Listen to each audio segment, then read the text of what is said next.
Currently, we're already short-staffed. Whether most folks know it or not, we've already gone through a series of cuts. Some folks were subjected to a 3% pay cut. The judiciary folks were subjected to furlough days, which was about 4.25% for 2 years. So we've already done this in the background.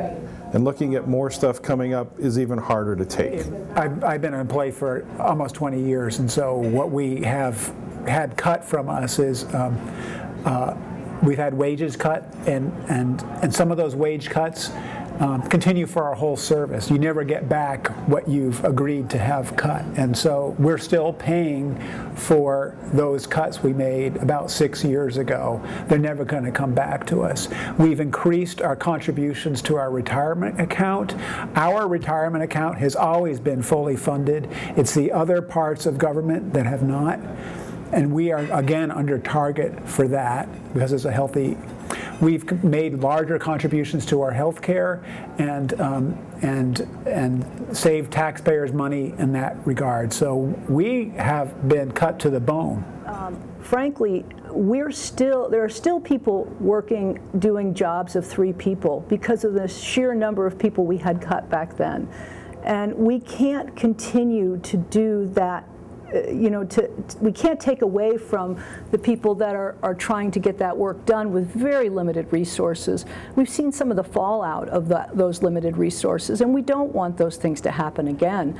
We don't want them to get worse. I think we need to take a serious look at how we do things here in Vermont and how we fund our programs, and it's certainly not through cutting services further. We've been cutting services. State employees made concessions a few years ago, and look where we are now. We're at a $100 million gap. So it's worse than it was before the cuts came in. That strategy is not playing out as being effective. So that begs the question of, okay, now what? What are we going to do now? If more cuts were made, it would be more difficult for the families in the state that I'm serving currently, and the other people are all working to serve. So some of the problems that I see that may result from budget cuts would be more stresses on families, higher rates of homelessness, domestic violence, child abuse, higher rates of recidivism for crime, increased alcohol and drug abuse. With less positive forward movement for families in our society, I see that only as costing us more in the long run for the future of everyone. What they need to know is they've already made tremendous cuts during the last recession. The state workforce is spread very thin. It can't effectively do the job that our voters citizens want us to do without significant compromise. Cuts to state services and benefits not only directly impact the employees and their families and their ability to have a good life and have a decent, modest life, but also there's certainly a ripple effect through the economy generally when people don't have work or when people are laid off or rift. It certainly has a huge ripple effect through the economy. More unemployment is not good for the economy. And the attempts that I think many of us foresee being made by the administration to RIF more state employees and or reduce or cut services to Vermonters, especially when so many still need the services that are being provided, is really a move in the wrong direction.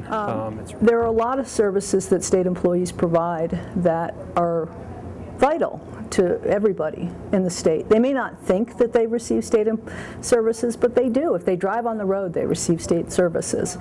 If they see a state trooper pulling somebody over who's driving maybe a little faster than they should, that's somebody whose safety is being served by state employees. They're everywhere, and every dollar that those state employees earn goes right back into the economy, and it pays for all of the stores and businesses in Vermont that a good percentage of us spend our dollars at. The idea of raising revenue would be the only way to address those issues. I think if we just look at it from the standpoint of well, let's just make cuts because we don't want to even look at revenue.